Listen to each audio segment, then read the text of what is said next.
كتير من المرضى بيوقفوا العلاج، وطبعا دوام الحال من المحال، وحديث النبي عليه الصلاة والسلام: لكل عمل شرة ولكل شرة فترة، أو كما قال عليه الصلاة والسلام. فبيجي فترة الواحد يزهق.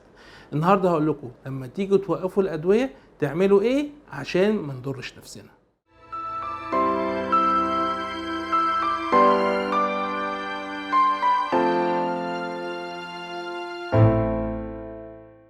أهلا وسهلا بكم في دمتم سالمين. أول حاجة وأهم نصيحة: كلم الدكتور بتاعك، لأن الدكتور هو اللي عنده القدرة إنه يقولك مدى خطورة عدم أخذ الأدوية إيه، ومدى فايدة الأدوية إيه، وإذا كانت الأدوية عاملة لك نتيجة ولا لأ. 2. اطلب من الدكتور بتاعك إنه يرتب لك الأدوية بتاعتك حسب أهميتها. بمعنى يعني لو الروشتة فيها 5 أصناف 6 أصناف، يقول لك ايه اهم دواء هو اللي تتمسك بيه، او دوايين لما يجي لك الفترة بتاعت الزهق بتاعتك هم دول اللي ما تستغناش عنهم. 3. اكتب.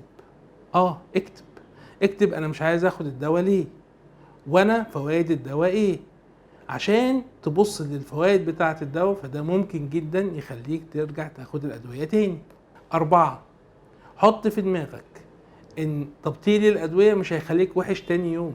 تبطيل الادويه ممكن يخليك كويس لانها بتفضل في الدم شهر، وبالتالي ممكن تنخدع وتفتكر ان انت بقيت كويس من غير ادويه، والمرض هيرجع يهجم عليك هجوم شرس جدا. 5. فكر دايما كان حالك ايه قبل الادويه، لان ده بيساعد جدا في انك تمنع نفسك انك ترجع للحاله اللي رحت بيها للدكتور قبل ما يديك الادويه وتتحسن. 6. لو حاسس ان الادويه مش جايبه معاك نتيجه وعايز توقفها، عشان كده لازم تسأل الدكتور، لأن ممكن يكون سبب ألامك حاجة تانية خالص غير المرض اللي انت بتتعالج منه.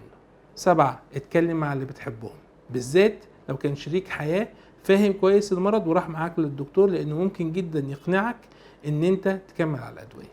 8. كافئ نفسك. يعني ايه كافئ نفسك؟ يعني اعمل لنفسك هدية انك خدت الأدوية. انزل اعمل حاجة بتحبها، هات لنفسك حاجة انت كان نفسك فيها، بحيث ان دي تبقى جايزة على استمرارك على الأدوية. 9. وبحذر منها دايما: ما تختارش الأدوية بناء على رغبتك. كتير من المرضى بيكمل على كورتيزون أو مسكن فقط، الأدوية دي أخطر بكتير من الأدوية العلاجية. 10. ودي احنا بنحاول دايما نوفرها في مركز الروماتيزم: ان احنا على اتصال دايما بالمرضى بتوعنا، بيبعتوا لنا على الصفحة، بيبعتوا لنا على الواتساب بتاع العيادة، بيتواصلوا معانا بكل الطرق عشان دايما ما ياخدوش قرارات بسميها انا أحادية الجانب، لأن دي بتبقى أحيانا مضرها كتيرة جدا. عشان كده وقت ما تقرر توقف الأدوية ارجع للدكتور بتاعك، وحافظ على استمرار الدواء، ودمتم سالمين.